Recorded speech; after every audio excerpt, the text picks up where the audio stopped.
Do this as good as he did. It's amazing though. Two brothers raised by the same dad, and I could almost just throw this away and go sit down. The highlights are very similar. Why do you think I wanted to go first?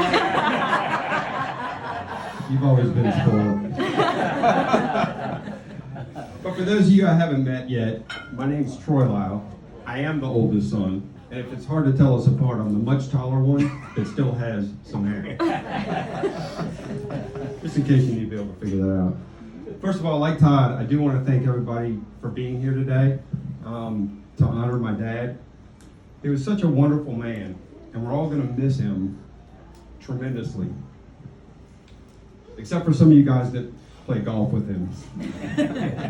I don't know if you've ever played with anybody else who could complain about every other shot for an entire round. And then he winds up shooting his age or sometimes lower. You know, when Todd and I would get on the golf course with Dad, when he hit a bad shot, it was just on the wrong side of the fairway, wrong side of the green. Todd and I hit a bad shot, it was on the wrong side of the parking lot. I am lucky enough to have inherited many positive aspects of who I am as a person from my dad. Unfortunately, his skill on a golf course just isn't one of them. But I can tell you a few things that Dad did pass along to me that I try my best to emulate. One of his best lead by example lessons was in the love and devotion that he showed to his wife Dusty over the last 40 years. There was never a doubt to anybody who came first in his life. Not to her, or not to anybody that knew them together. And Dusty, I can tell you without hesitation that you were the best thing that ever happened to my dad.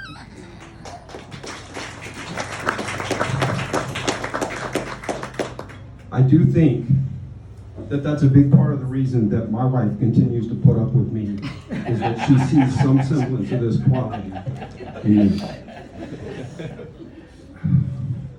So I do thank you for that, Dad.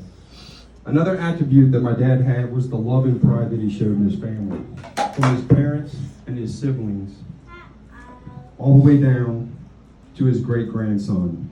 We always knew without question that Dad would be there for us without hesitation, regardless of the situation. And whether it was the time he spent in the Marine Corps or the career that he spent in law enforcement, we always knew he had our six. For my brother Todd and I, there are many great childhood memories, like riding dirt bikes in the deserts of California. Hand shaking.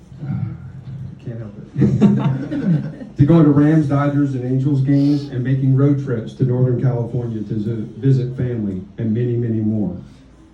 But like with most kids, it was later in life that we began to understand and appreciate the role model that we had as a father. His subtle guidance has helped shape our lives in many ways, most importantly in being the husbands, fathers, and in my case, grandfather, that we are now. Speaking of being a grandfather, to go back in time and see how excited my dad was to become a grandfather was priceless. When Tracy and I first got engaged, we went to go see Dad and Dusty in California. It was literally the first time they'd ever met Tracy.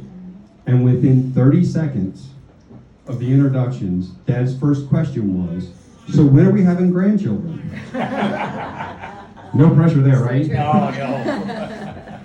I think that much of the desire to become a grandparent stemmed from his not ever getting to know his own grandparents.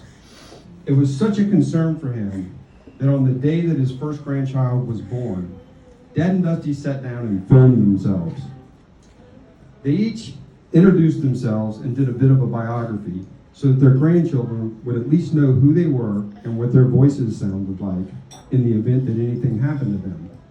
It was truly special, to say the least, and we do still have the video. But not only did Dad get to meet and know all of his grandchildren,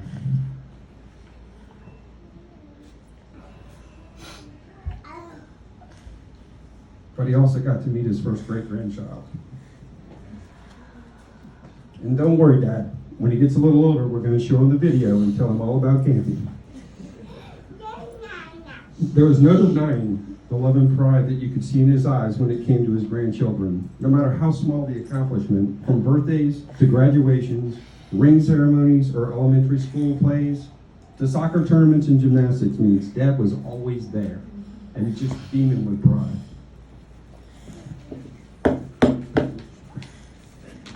I will get done eventually. Another attribute that my dad taught me was the strength of character and the importance of integrity.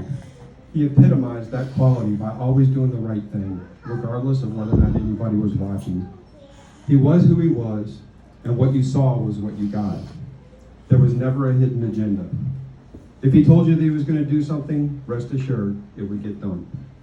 For this reason and many others, Dad oftentimes found himself in a leadership position. From becoming a sergeant on the sheriff's department, to being the chairman of a PGA tournament event, to playing a role in running the emergency operations center for Los Angeles County.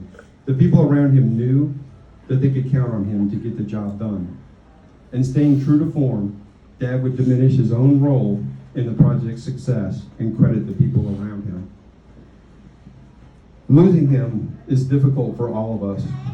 We all need to grieve, and I'm sure that there are plenty more tears that need to be shed. And Dad, I know it upset you to see us hurting right now, but I promise the tears will eventually slow down, and we'll all focus on the love that we have for you and the many wonderful memories that you left us with. You'll always be in our hearts and thoughts. I love you, Dad. Thank you so much for the man that you were and all that you've done for us. Yes, my dad was many things in life, from Marine and deputy to chairman and coach, as well as husband, father, uncle, and brother, and many more. Despite these many roles, he was always himself, and no matter how you knew him, there was never any guessing where you stood with him. He couldn't disguise how he felt about things very well, so thank goodness he didn't play poker very often. I guess the only exception to these things is that he would go out of his way to not have his family worry about him.